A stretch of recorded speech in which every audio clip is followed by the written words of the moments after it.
Brent here with Bee Cichlids. I wanted to talk about my black piranha today. Lex and I, my girlfriend, we named him Lazarus. Not sure if it's a male or female. From what research I've done, they're hard to sex, so you know, at this point it doesn't make much of a difference because it's still kind of a young fish. Also, I kind of just wanted to show my overflows in here and my types of filtration, because most things I do are I do by myself. I don't use a lot of hang-on backs. I don't use a lot of commercial equipment. I like doing things by myself, so just something I enjoy doing. I feel good about the things that I make. You know, if they're not beautiful at first, I'm fine with that, and then I kind of upgrade and I make my equipment better or more aesthetically pleasing when I have the time or money or both. So I'm going to show Lazarus, and then I'm going to show my hospital tank that I have adjoined to it.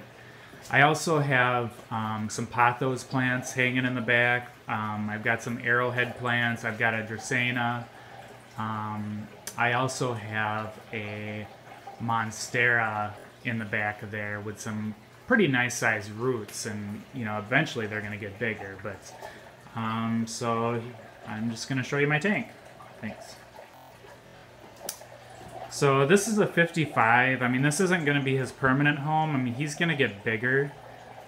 So when he does, I got a 75 reserved for him, and then depending on the size that he gets, I'll probably have to upgrade at some point in time with a 125 and maybe larger. I hear that they can get a pretty good size, probably like, I don't know, 16 inches to 18 inches tops in the aquarium setting. I mean, even if he only gets to 12, I mean, this is kind of a deep-bodied fish. They get, you know, almost as tall as they do get long from the research that I've done. And, yeah, he's still sort of skittish yet because, like I said, he's wild-caught, and we haven't had him for all that long. But my girlfriend's sort of the fish guru, so she actually interacts with them much better. A lot of our fish are sort of hand tamed. She's able to kind of handle them. They're more skittish than me. I do all the water changes and stuff, so I guess I disturb them. They're not afraid by any means, but they're not as friendly with me as they are with her. So I'm sort of glad with him because we bought him and we were under the assumption that we'd have to give him live food because he's wild caught, and so we were a little worried about that because we don't like the idea of feeding live fish to aquarium fish. We understand that they eat that sort of thing in the wild, and you know, that's fine, but you know, anything that we feed, we just prefer that we kind of just get it processed, you know, like from the store, and you know, not kind of partake in that whole sort of thing. So luckily he's kind of acclimated to shrimp, and I've been feeding him salmon, and I gave him some I've been giving him some red wigglers and stuff because I have like a red wiggler farm that I'm kind of growing on my porch right now. It's winter, so I can't have it outside. So I don't have an algae eater in here or any snails or anything like that, and I actually kind of like the algae growth, and I'm hoping that it grows even more. So yeah, it's growing out pretty good, and I actually think it kind of helps with the filtration and, you know, helps with the nitrates and stuff, as well as there's one of my pothos plants, and then there's the root structure from that monstera that I was talking about. There's the leafy part sticking up there. I have this joined with a 1-inch PVC. It's sort of like the bridge that DIY Joey showed on his channel, except it's basically just a siphon between the two. So that's here is my overflow, and as you can see, all it is a pitcher. Let's see here. Yeah, so that's all I used for a good long time on my 125. It worked just fine. However, I just wanted to upgrade to a PVC overflow. You can see the inside is just a peanut butter jar that I have a suction cup attached to, and then I cut sections in there so it could skim off the surface.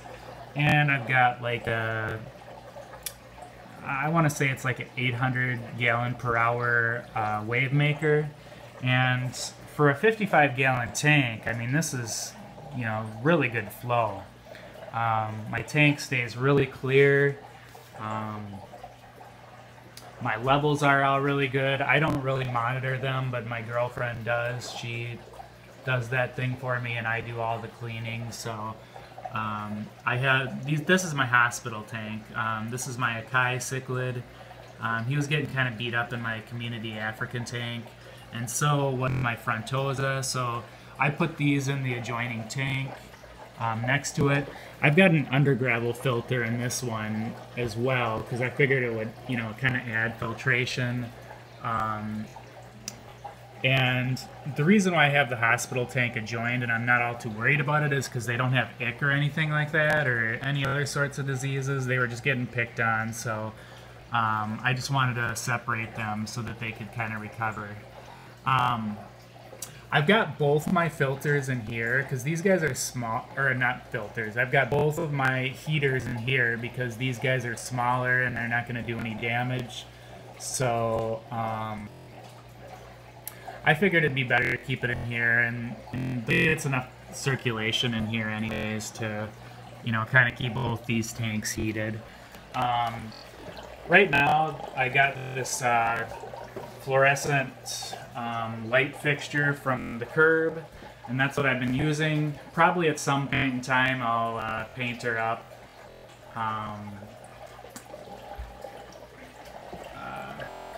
Make it look a little bit nicer.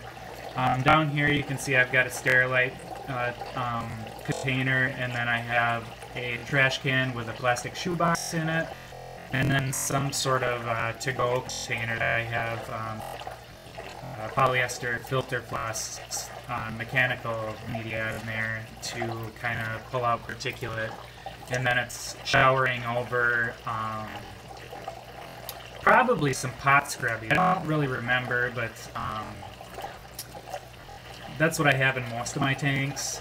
And it also probably has some of that bundling strapping you get around things to keep it together when UPS ships boxes and stuff. I work at a medical place, so you get a lot of that. So I figure that that kind of has enough pores and you know, things for the beneficial bacteria to cling on to. So so that's my 55 and my 30 setup. I'm using a clear vinyl greenhouse roofing thing for my cover. Works well. A little difficult for me to cut, but I think it's because I needed to buy one of those box cutters. I just used a large scissors to do it, and it sort of makes a crooked type deal. But yeah, so there's my set. Thanks for watching.